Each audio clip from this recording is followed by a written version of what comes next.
MS Excel में आपको अगर फंक्शन की के बारे में पूछा जाता है, यानी F1 से लेके F12 तक जो आपके कीबोर्ड में फंक्शन कीज होती हैं, उसको अगर आप एमएस एक्सेल में यूज करना चाहें तो आप कैसे कर सकते हैं। तो आज के इस वीडियो में मैं आपको ये सारी चीजें कवर कराने वाली हूँ विद डिस्क्रिप्शंस कि आपको किस की का क्या यूज होता है और उसको कैसे आप उसको एमएस एक्सेल में यूज कर सकते हैं। तो आइए वीडियो के माध्यम से जान लेते हैं।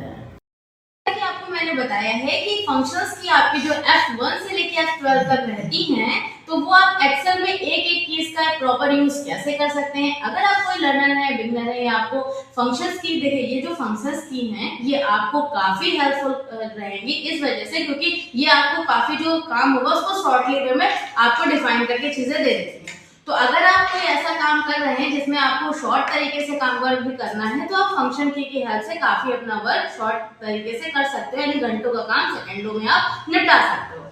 तो आइए इस की में अगर हम एक्सेल में ये सारी कीज यूज करें तो वो प्रॉपर कैसे क्या चीजों को एडिट करता है, क्या चीजों को प्रॉपर इसमें एक्सेल में काम करता है, इस वीडियो के माध्यम से जान लेते हैं।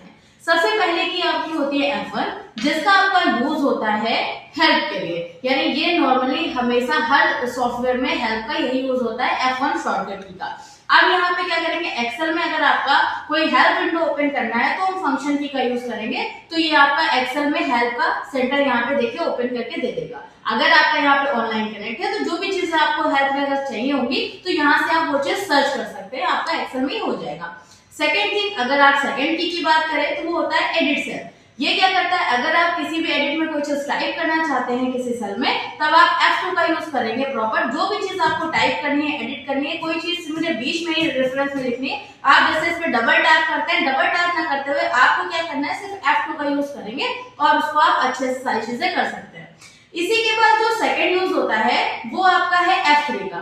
F3 का सेकंड F3 जो हमारा है उसका यूज क्या है, ये पेस्ट कर देता है, यानी चीजों को, जैसे मान लीजिए इसमें दिया गया है paste defined name into formula. अगर मुझे कोई भी फॉर्मूला मैंने डिफाइंड नेम से दे दिया, जैसे मैं यहाँ डेटा वाले ऑप्शन, यहाँ पे फॉर्मूले वाले ऑप्शन पे आकर के अगर डिफाइंड नेम में जाती हूँ और यहाँ से मैंने कोई भी फॉर्मूला नेम से डिफाइन कर दिया, जैसे मान लीजिए मैंने यहाँ पे कोई भी चीज जैसे मैंने यहाँ पे सेलेक्ट कर ली, अब सेलेक्ट करने के बाद फॉर्मूला पे जाके अगर मैंने इसको डिफाइन नेम किया, यानी इसको किसी भी नेम से सेल को डिफाइन कर दिया, जैसे मैंने मान लीजिए यहाँ पे ए नाम दे दिया और इसको ओके कर दिया, अब ये सेल यहाँ पे मेरी डिफाइन हो गई। अब अगर हम यहाँ पे इक्वल करते हैं और हम यहाँ पे यूज फॉर्मूला करते हैं, आपने क्या फॉर्मूला भी यूज किया, मैंने ये फॉर्मूला यूज किया है, और बस हम यहाँ क्या करेंगे, जैसे ही एंटर करेंगे तो जो चीज मैंने यहाँ पे डिफाइन करी थी वो यहाँ पे आपको साइड में पेस्ट होके मिल जाएगी। तो ये तो डिफाइन नेम के लिए आपका हो गया F3। उसके बाद यहाँ पे F4 का यूज क्या होता है, ये क्या करता है, एक्शन को रिपीट करता है। क्या लिखा है, repeated last action towel absolute reference. ये क्या करेगा, जैसे कोई भी चीज मैंने कॉपी करी है, अगर मैंने उसको पेस्ट करा, उसके बाद उसको मैंने हटा दिया, जैसे ही मैंने यहाँ से इसको कॉपी करा, देन इसके आगे कहीं भी सेल पे मैंने ले जाके इसको पेस्ट किया है। पेस्ट करने के बाद अगर हम इसको यहाँ से, अब आप क्या करोगे, अगर आप फंक्शन की से F4 का प्रेस करोगे तो रिपीटेड एक्शन ले लेगा, यानी फिर से वही चीज आपकी पेस्ट करके दे देगा। F5 का यूज देख लेते हैं। इसका यूज क्या है, गो टू के लिए हम क्या करते हैं, जैसे कोई भी डायलॉग बॉक्स है, अगर हम क्या करते हैं फंक्शंस की से F5 का यूज करते हैं, तो जैसे हम कंट्रोल G से भी इसका यूज कर सकते हैं, यानी गो टू स्पेशल का यूज कर सकते हैं, गो टू का यूज कर सकते हैं, या आप यहाँ पे अगर F5 का भी यूज करेंगे तो आप गो टू डायलॉग बॉक्स में डायरेक्ट पहुंच जाएंगे और यहाँ से चीजों को एक्सेस कर सकते हैं। इसी के बाद आपका सेकंड आता है F6 वाला।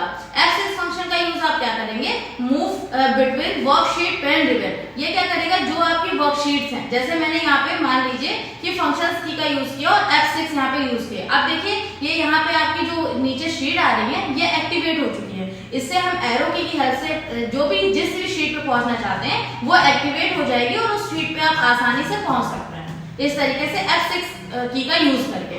इसी के बाद नेक्स्ट हमारी जो शॉर्टकट की है F7 आती है फंक्शन की में। अब F7 का यूज क्या करते हैं, ये तो बेसिकली सब में वही चलता है। अगर आपको कोई भी स्पेलिंग एंड ग्रामर का यूज करना है तो हम क्या करेंगे, F7 का डायरेक्टली यूज कर देंगे। जैसे ही हम F7 का यूज करते हैं तो क्या करेगा, डेटा को जो भी चीजें, अगर आपकी कोई स्पेलिंग ग्रामर में कोई भी चीज मिस्टेक है, जैसे यहाँ पे मान लीजिए मैंने सेल में कोई स्पेलिंग में मिस्टेक ही कर दी, उसके बाद अगर हम इसको चेक कर लेते हैं F7 से, तो वो तुरंत फंक्शन की से वो आपको देखिए यहाँ पे क्या क्या स्पेलिंग है वो सारी चीजें यहाँ पे डिक्शनरी में खोल के दे देगा और सारी चीजें आपको चेंजेस करने का ऑप्शन आ जाएगा सामने। इसी के बाद आ जाते हैं हम लोग F8 में। यह क्या करता है, एक्सटेंड मोड को ओपन कर देता है। जैसे मान लीजिए कि कोई भी सिलेक्शन आप करते हैं तो उसको क्या, आपको कंट्रोल शिफ्ट को होल्ड करके कोई भी चीज सेलेक्ट करना होता है, लेकिन एक्सटेंड मोड आपका क्या करता है, जैसे हम फंक्शन की F8 को यूज करेंगे, जहां पे हमारा कर्सर होगा वो आप जैसे भी सिलेक्शन राइट लेफ्ट या आपको जिधर भी आपको सिलेक्शन जितनी भी सेल को सेलेक्ट करना होगा वो बस आप खाली एरो की से आराम से जितना भी आपको जो भी एक्शन लेना होगा वो आपका एक्सटेंड मोड से सिलेक्शन होके मिल जाएगा। तो ये आपका एक्सेल में F8 फंक्शन की का यूज यहाँ पे हो जाएगा। अब हम F9 का यूज करते हैं।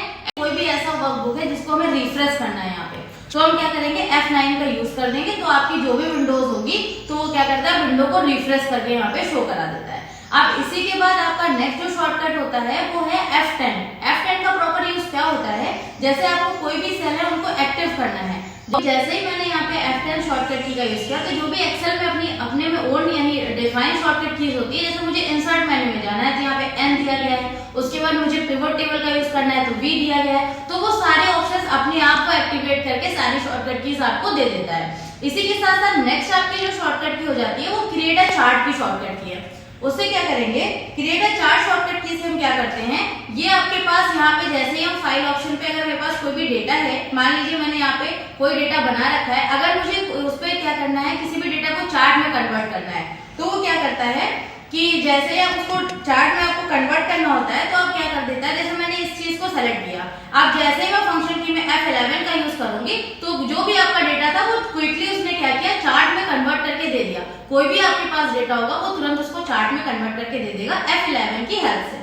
अब इसी के बाद लास्ट एक्शन जो आपका बचा हुआ है वो है F12। ये क्या करता है, यानी आपकी कोई भी फाइल सेव है उसको हम जैसे ही फंक्शन की F12 का यूज करेंगे तो उसको आप सेव एज में जाकर के कन्वर्ट कर सकते हो, यानी किसी दूसरी लोकेशन पे या दूसरे नाम से उसी फाइल को आपको सेव करना है। जैसे मुझे डेस्कटॉप पे इसी को सेव करना है, कोई भी यहाँ पे नाम और भी दे देना, तो वो हम नाम दे करके और इसको सेव एज कर देंगे तो वो वहीं पे जाकर के सेव एज से वही फाइल दोबारा रिपीट करके सेव कर देगा।